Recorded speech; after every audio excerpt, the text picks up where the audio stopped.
Hey, good morning, folks. I promise one more illustration from this old Barlow knife. I know I've told you the last couple days some stories about it, but it actually has helped me in my walk with the Lord to understand more clearly what's going on between He and I, as I was once lost and now I'm found. I just picture this old knife. I know it's an inanimate object, so it's just, but for illustration purpose, I'm gonna give it a personality. It was laying out there underneath an old beech tree for about a year.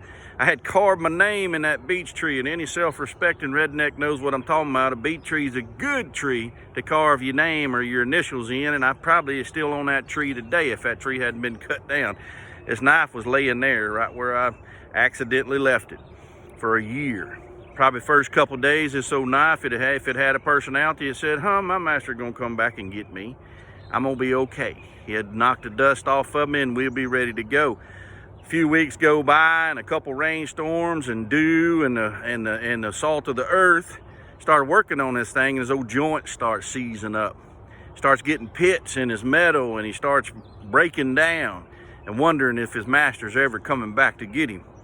And then about a year later, whenever the leaves were raked back and this thing was found, it was in some terrible, terrible shape. But the master finally found it, put him in his pocket, carried him home, and treasured him forever and ever. Now I'm telling you, I keep telling you, if you like this old pocket knife laying out there on your own and wondering if the master cares anything about you, he does. The good news is that you're not an inanimate object. You do have a choice. Even though your opinion may be right now that you don't have a master who cares about you, he does. He cares enough about you to give you a choice, and that choice is to accept his son as your Lord and Savior.